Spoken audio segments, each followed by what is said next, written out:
नमस्कार, आप देख रहे हैं A1 उत्तराखंड और आपके साथ मैं हूं आशीष तिवारी। बुलेटिन में सबसे पहले एक नजर हेडलाइंस पर। मध्य प्रदेश के दौरे पर उत्तराखंड के मुख्यमंत्री पुष्कर सिंह धामी मध्य क्षेत्रीय परिषद की बैठक में लेंगे हिस्सा। 22 अप्रैल को भोपाल में बैठक, केंद्रीय गृह मंत्री अमित शाह करेंगे अध्यक्षता।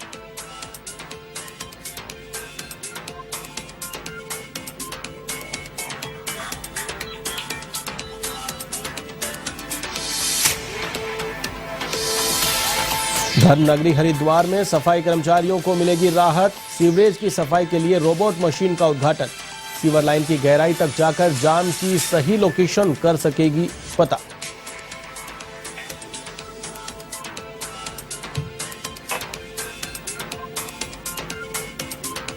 उत्तराखंड सेवा अधीनस्थ चयन बोर्ड में भर्ती घोटाला मामला। हरिद्वार में कांग्रेस ने निकाली पदयात्रा। पूर्व सीएम हरीश रावत और नेता प्रतिपक्ष यशपाल आर्य रहे मौजूद।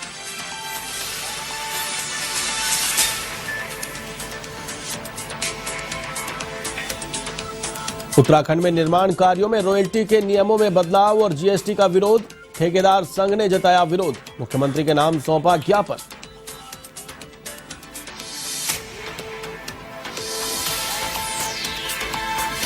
उत्तराखंड में बारिश का कहर। इस साल 36 लोग गंवा चुके हैं जान। आपदा में 13 लोग अब भी लापता, तो कीर्तिनगर में 2 मंजिला मकान 5 सेकंड में चंद्रभागा नदी में समाया।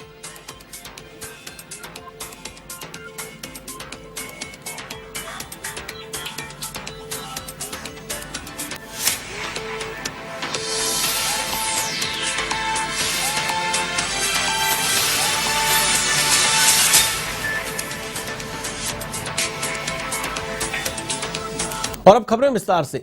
मध्य प्रदेश दौरे पर उत्तराखंड के मुख्यमंत्री पुष्कर सिंह धामी मध्य क्षेत्रीय परिषद की बैठक में हिस्सा लेंगे। सीएम धामी 22 अप्रैल को इस बैठक में भोपाल में शामिल होंगे, तो वहीं बैठक की अध्यक्षता केंद्रीय गृह मंत्री अमित शाह करेंगे।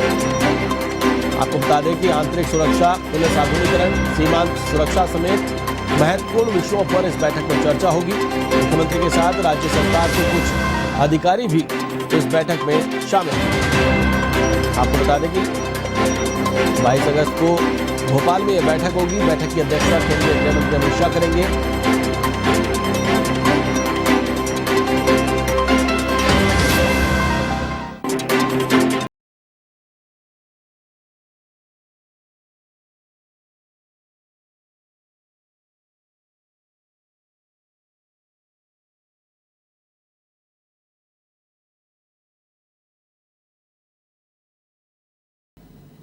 मुख्यमंत्री पुष्कर सिंह धामी ने कुरुड़ में आयोजित पर्यटन विकास मेले में वर्चुअली शिरकत की और जनसभा को संबोधित करते हुए राज राजेश्वरी माता नंदा से सबके मंगल की कामना की। उन्होंने कहा कि उत्तराखंड देवभूमि है और नंदा राजजात यात्रा का विशेष महत्व है।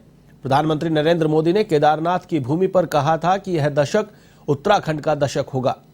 इस बार अभी तक चारधाम यात्रा में 30 लाख से अधिक रजिस्टर्ड श्रद्धालु आ चुके हैं और श्री बद्रीनाथ में मास्टर प्लान से कार्य किए जा रहे हैं और श्री केदारनाथ में भी पुनर्निर्माण के तहत तृतीय चरण में कार्य गतिमान है। उन्होंने कहा कि 2025 तक उत्तराखंड को देश का अग्रणी राज्य बनाने के लिए सभी को अपना योगदान देना होगा।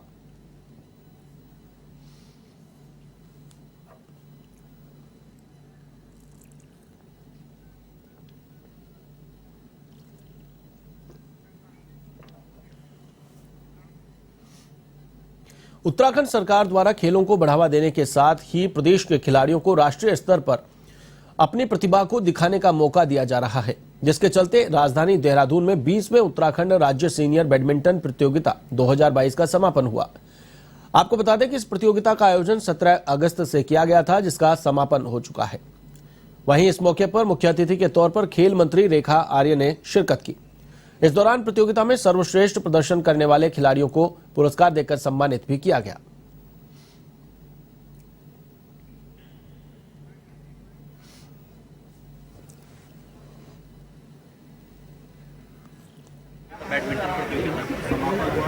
देखते हैं आज उत्तराखंड में खेल के। जी देखिए, आज जो है 20वां Uttarakhand state senior badminton championship का आज समापन है मैं समझती हूँ कि इस समापन के अवसर पर मुझे आने का यहाँ पर मौका मिला है और निश्चित रूप से जो हमारे सीनियर्स हैं, निश्चित रूप से जो अंडर 18 हैं, उन सब बच्चों की आज प्रतियोगिताएं लगभग फाइनल की ओर पहुँची हैं और कई लोगों को प्राइज़ भी यहाँ पर आज मिले हैं।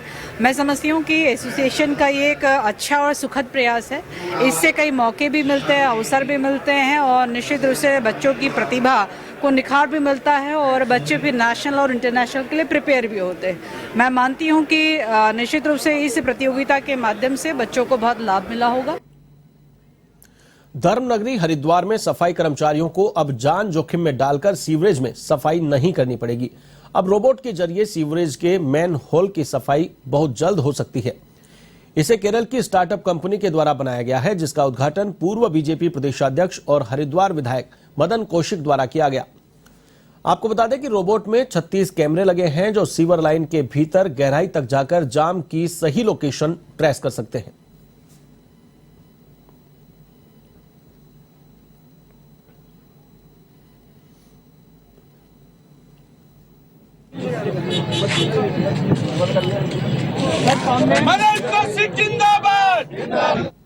इसका मेजर काम सैनिटेशन वर्कर्स को लाइफ चेंज करने वाले हैं। तो ये पे हमारा पहले मिशन है उत्तराखंड पे, हरिद्वार में पहले मिशन लॉन्च करना है। हमारा एयर मशीन इंडिया में 16 स्टेट्स में काम कर रहे हैं और इसका मेजर यूज़ क्योंकि एक ही मैनुअल स्कैवेंजिंग एलिमिनेट करने वाले हैं और जो अपने सफाई कर्मचारी होते हैं उसको हेल्प करने वाले हैं। इस मशीन के माध्यम से अब किसी भी सीवर के बड़े उसमें जाने की आवश्यकता नहीं पड़ेगी। अभी तो मशीन के माध्यम से देखते हुए उसकी सफाई वहीं से हो जाएगी। एक बड़ी अच्छी टेक्नोलॉजी का उपयोग अब यहाँ होगा।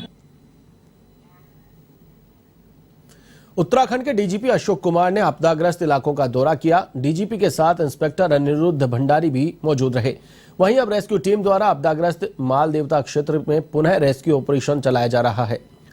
आपदा पीड़ितों की सुरक्षा व सुगमता के दृष्टिगत टीम द्वारा बल्लियों की सहायता से पुल बनाया गया है और जंगल गदेरा रिसोर्ट में फंसे 24 पर्यटकों को सकुशल रेस्क्यू किया गया है। वहीं गांव के स्थानीय लोगों के रेस्क्यू के लिए वैकल्पिक पुल बनाकर सभी को सुरक्षित जगह पहुंचाया जा रहा है। डीजीपी ने लोगों को हर संभव मदद का भरोसा दिया।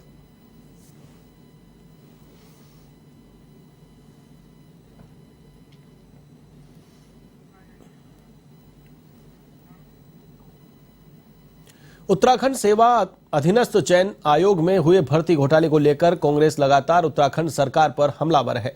पूर्व सीएम हरीश रावत ने इस घोटाले की सीबीआई जांच कराकर दोषियों के खिलाफ सख्त कार्रवाई करने की मांग की है।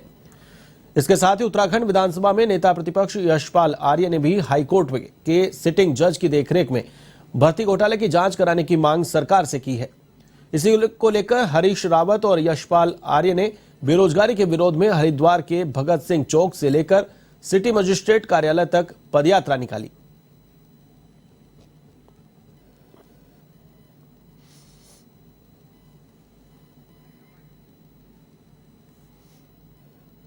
एक भाजपा से जुड़े हुए बहुत प्रभावशाली व्यक्ति को, जो जिला पंचायत सदस्य, उनको पकड़ा गया है और भी बहुत सारे लोगों के नाम आ रहे हैं। तो इसकी जांच भी की जाए, लेकिन जिन नौजवानों ने इम्तिहान दिया है उनके हितों को सुरक्षित भी किया जाए। और हमारा आग्रह है कि अंतिम व्यक्ति इसमें, जो चाहे कितने ही शीर्ष का व्यक्ति क्यों न हो, जो भी इसमें इन्वॉल्व है उसको जो है पकड़ा जाना चाहिए, उसको जेल में स्थान दिया जाए। यदि सीबीआई जांच की आवश्यकता है, सीबीआई की जांच करें। हम सरकार से हम चाहते हैं, मुख्यमंत्री को हम पूरी ताकत से मुख्यमंत्री से कहेंगे कि जो है, जो भी जिस तरीके से भी दोषी पकड़े जा सकते हैं, जो भी दोषी है, जो भी संलिप्त लोग हैं, उनको पकड़ें और पूरी शक्ति का इस्तेमाल करें। इनको कानून बनाना चाहिए, लाएं असेंबली में और इसको पेश करें। हम समर्थन करेंगे, हम सहयोग करेंगे और कानून बनने के बाद तभी यहाँ के नौजवानों को औद्योगिक इकाइयों में, स्थानीय औद्योगिक इकाइयों में रोजगार मिल जाएगा, मिल पाएगा। बहुत बड़ा घोटाला है, वो मोहरा है। और हमारा कहना है कि जो हमारे हाईकोर्ट के सिटिंग जज हैं, उनकी देखरेख में जांच होनी चाहिए। और नहीं तो यह जो आज इन्होंने SIT का गठन किया है, मेरा मानना है कि इससे ज़्यादा उम्मीद करना निरर्थक होगा। हल्द्वानी में PWD द्वारा सड़कों का डामरीकरण के नाम पर बड़ा खेल चल रहा है। जो सड़कें पहले 5 साल बाद रिपेयर होती थी, अब वही सड़कें 6 महीने में ही जवाब दे रही हैं। सड़कों पर बने बड़े बड़े गड्ढे साफ तौर पर सड़क निर्माण में कमीशन खोरी और निम्न गुणवत्ता की पोल खोल रहे हैं। बावजूद इसके दोषी विभागीय अधिकारियों के खिलाफ कोई कार्रवाई न होना बड़े सवाल खड़े करता है। यही वजह है कि दर्जनों ग्राम प्रधान और पार्षदों ने PWD की कार्यशैली पर सवाल उठाए और कालाडूंगी क्षेत्र के विधायक बंशीधर भगत की आवाज पर धमक गए।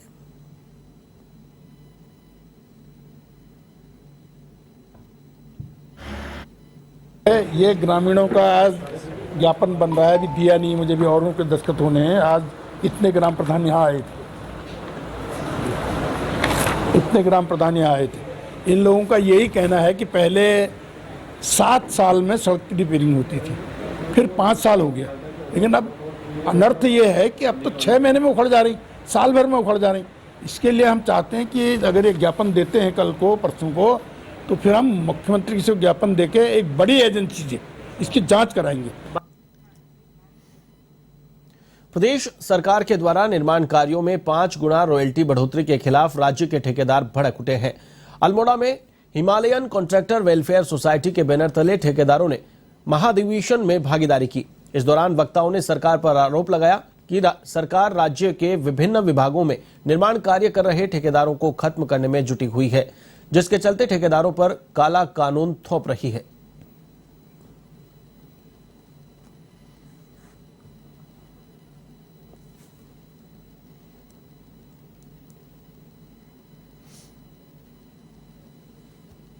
दायित्व सौंपा गया है कि आप कुमाऊं मंडल के मुख्य संरक्षक मुझे नियुक्त किया गया है। मैं अपने ठेकेदारों के हितों में, जो भी मेरे ठेकेदार के हित में होगा, मैं उसके लिए संघर्ष करूंगा। जो भी अभी सबसे प्रथम तो हमारे जो 5 गुना जो हमें एक काला कानून उत्तराखंड सरकार के द्वारा हमारे ऊपर थोपा गया है, जो 5 गुना रॉयल्टी हमसे वसूली जा रही है, वसूली जाने की बात की जा रही है और उसका जो शासनादेश जो है जारी किया गया है, हम उसके खिलाफ हैं। हम ये सरकार को फायदा दिलाने के लिए, दिल्ली की सरकार को, बैठे हुए केंद्र सरकार को फायदा दिलाने के लिए ये शासनादेश लाया गया है। ये शासनादेश यहाँ के छोटे ठेकेदारों को मारने की साजिश है और बड़े ठेकेदारों का भला करने की साजिश है। ये उत्तराखंड में ये काला कानून को हम कतई भी नहीं होने देंगे। अगर ऐसा होगा तो हम पूरे उत्तराखंड के सारे ठेकेदार एक होंगे और सरकार की ईंट से ईंट बता देंगे हम ठेकेदार ही नहीं है। थराली में निर्माण कार्यों में रॉयल्टी के नियमों में किए गए बदलाव और बढ़ी हुई GST के विरोध में ठेकेदार संघ ने लोक निर्माण विभाग के बाहर प्रदर्शन किया और सरकार के खिलाफ जमकर नारेबाजी की। ठेकेदारों ने लोक निर्माण विभाग और सिंचाई विभाग में तालाबंदी की और नारेबाजी की। वहीं उपजिलाधिकारी कार्यालय के माध्यम से मुख्यमंत्री को ज्ञापन भेजा और रॉयल्टी के नियम और बढ़ी हुई GST की दरों को वापस लेने की मांग की गई।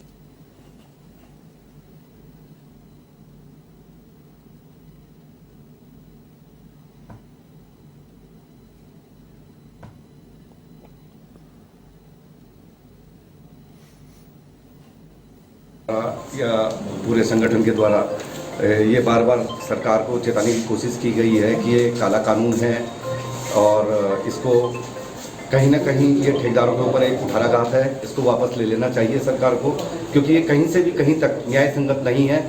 जब ठेकेदारों की रॉयल्टी जो है कि विभाग द्वारा उसका मेजरमेंट करके उनसे ले ली जाती है। पिछले 3 सप्ताह से रॉयल्टी के काले कानून के खिलाफ आंदोलनरत है पूरे प्रदेश में, और जैसा कि आप कह रहे हैं कि क्षेत्र में सुप्रसिद्ध लोक जात शुरू होने वाली है और ठेकेदारों ने ये निर्णय लिया है कि जब तक हमारी मांगे नहीं मानी गई, हम सभी प्रकार के सभी विभागों में पूरे कार्यों का बहिष्कार करेंगे।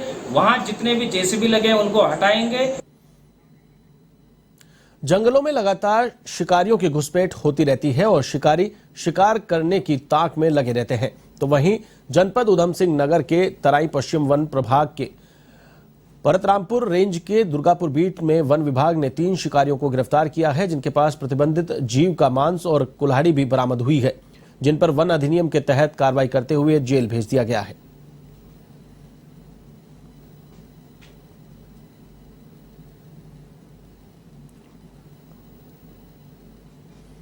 कल शाम हमें सूचना प्राप्त हुई कि कुछ लोग दुर्गापुर बीट के कंपार्टमेंट 32 में गए हैं। बाइकों से कुछ लोग घुसने की सूचना थी, तो उस पर हमारी टीम ने वहाँ पे जो है सर्च प्रारंभ किया। तो हमें 2 मोटरसाइकिलों पे 3 व्यक्ति जो है जंगल के अंदर दिखाई दिए और उनको जो है दबिश दे के पकड़ा गया तथा उनकी जब तलाशी ली गई तो उनके पास से 3 थैलों में सुअर का मीट, सुअर का जो कटा हुआ मांस था वो बरामद हुआ। उसके साथ साथ उनके पास से एक कुल्हाड़ी बरामद हुई है और 2 मोटरसाइकिलें उनके पास से हमें प्राप्त है। उत्तराखंड के जसपुर में नशे के खिलाफ पुलिस के अभियान के तहत रविवार को एक महिला को गिरफ्तार किया गया। नारायणपुर गांव में हुई कार्रवाई के दौरान पुलिस ने महिला के पास से 20 ग्राम स्मैक बरामद की, जिसकी अंतर्राष्ट्रीय बाजार में कीमत करीब 2 लाख रुपए बताई जा रही है। साथ ही पुलिस ने महिला के पास से 12,180 रुपए की नकदी बरामद की है। काशीपुर अपर पुलिस अधीक्षक चंद्रमोहन सिंह ने कहा कि महिला और इसका पुत्र दोनों अवैध रूप से स्मैक का कारोबार करते हैं। कार्रवाई के दौरान पुत्र मौके से फरार हो गया, जिसकी तलाश की जा रही है। दोनों मां बेटे यूपी से स्मैक लाकर जिले में सप्लाई करते हैं।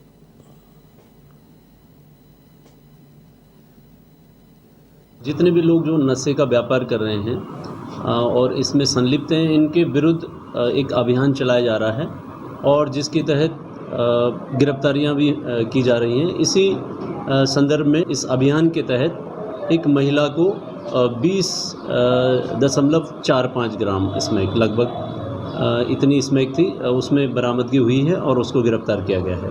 महिला और उसका पुत्र ये इसका कारोबार करते हैं और पुत्र फरार हो गया और एक जो बाइक है इनकी जिससे वो उससे लाते हैं ठाकुरद्वारा और बाकी क्षेत्रों से उस का व्यापार करते हैं। इससे उनकी लगातार काफ़ी कमाई भी हो रही है, उनके द्वारा पूछताछ में बताया गया। तो इसमें महिला को गिरफ्तार कर लिया है और NDPS एक्ट के तहत आज माननीय न्यायालय में पेश किया जाएगा। उत्तराखंड के बाजपुर में हो रही बारिश ने पहाड़ से लेकर मैदानी क्षेत्रों तक तांडव मचा दिया है। जहां लगातार हो रही बारिश के चलते लेवड़ा नदी एक बार फिर उफान पर आ गई है। यही कारण है कि लेवड़ा नदी के पानी से नैनीताल रोड और वार्ड नंबर 13 में जल भराव की स्थिति बनी हुई है, जिससे आम जनजीवन अस्त व्यस्त हो गया है। आपको बता दें कि उधम सिंह नगर में बारिश का दौर लगातार जारी है। पहाड़ी क्षेत्रों में भी लगातार हो रही बारिश से क्षेत्र के नदी नाले उफान पर पहुंच गए हैं।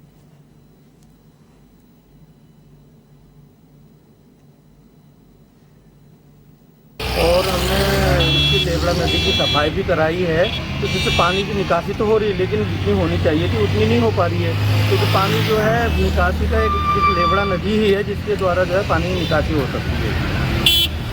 पूरे पहाड़ का पानी जो है इसी नदी के द्वारा जो है निकला जाता है। जब अधिक मात्रा में बरसात होती है तो निश्चित तौर पर जितना पानी निकलना चाहिए था नदी में उतना नहीं निकल पा रहा है।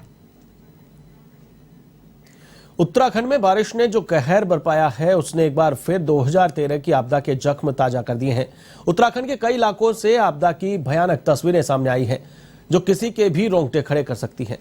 ऐसा ही एक वीडियो टिहरी जिले के कीर्तिनगर से सामने आया है, जहां दुगड़ा बाजार में 2 मंजिला मकान मात्र 5 सेकंड में चंद्रभागा नदी में समा गया। हादसे की आशंका को देखते हुए घर से सभी लोग पहले ही बाहर निकल गए थे। मकान दुगड़ा के रहने वाले मोहन सिंह रावत का है। फिलहाल इसका पूरा परिवार अब बेघर हो चुका है।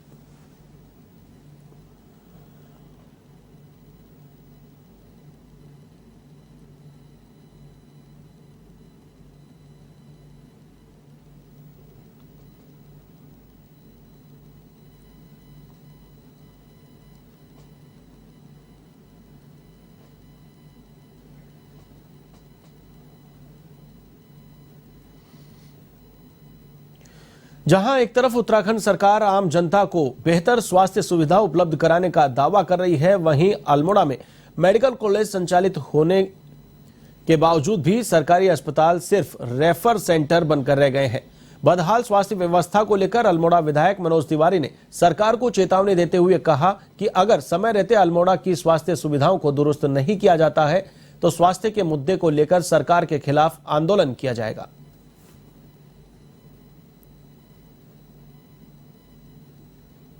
लेकिन अभी भी बहुत सारी फैकल्टियाँ आ गई हैं। जो फैकल्टीज़ आ गई हैं उनमें कई ऐसे हैं, कई हमारे चिकित्सक हैं जो तनख्वाह तो यहाँ से ले रहे हैं, लेकिन हल्द्वानी अपना रह रहे हैं और वहीं पे अपना संचालन कर रहे हैं। और इसके साथ साथ बहुत सारी अनियमितताएँ हैं। हमारे जो वेंटिलेटर पड़े हैं वो वेंटिलेटर संचालित नहीं हो पा रहे हैं उनके टेक्नीशियन के अभाव में। उसके साथ साथ अन्य जितनी भी चीज़ें उसकी पूर्ति नहीं हो पा रही। तो मैं समझता हूँ कि सरकार बिल्कुल गंभीर नहीं है, संवेदनशील नहीं है और स्वास्थ्य जैसा जो महकमा है उसके प्रति संवेदनशील नहीं दिखाई दे रही है। और हमारी मांग है सरकार से कि तत्काल जो हमारे पर्वतीय क्षेत्र है वहाँ पर चिकित्सकों की पूर्ति की जाए, सारे उपकरण हैं उनके अनुसार वहाँ पर विशेषज्ञ रखे जाएँ। और उसके साथ साथ जो एक रिफर सेंटर बन गया, आज बड़ा दुख होता है, आज बड़ा कष्ट का विषय है। 8.25 करोड़ की लागत से हल्द्वानी के हल्दूचौड़ में बन रहा 30 बेड का अस्पताल 8 साल बाद भी स्वास्थ्य विभाग को हैंडओवर नहीं हो सका है। दरअसल 8 वर्ष पूरे होने के बावजूद 30 बेड के अस्पताल को चालू नहीं किया गया है। ऐसे में राज्य सरकार की सारी घोषणाएं खोखली नजर आ रही है। जहां सरकार 1 और 2025 तक उत्तराखंड को अग्रणी राज्य बनाने की बात कर रही है, वहीं 8 वर्ष पूरे होने के बावजूद भी लाखों लोगों के लिए बनाए जा रहे 30 बेड के अस्पताल को चालू नहीं किया जा सका है। आपको बता दें कि 19 जून 2015 को इस अस्पताल के लिए बजट का आवंटन हुआ था और 2 सितंबर 2016 को शिलान्यास किया गया था। लेकिन सरकार बदल जाने के बाद भी गरीबों के लिए बनाए जा रहे इस अस्पताल को स्वास्थ्य विभाग को हैंडओवर नहीं किया गया है। वहीं इस मामले में लालकुआं विधायक मोहन बिष्ट का कहना है कि 2 बार निर्माण दायी संस्था ब्रिडकुल को चेतावनी दी जा चुकी है। वहीं इस कंपनी के खिलाफ कार्रवाई भी की जा रही है। अस्पताल का काम अंतिम चरण में है।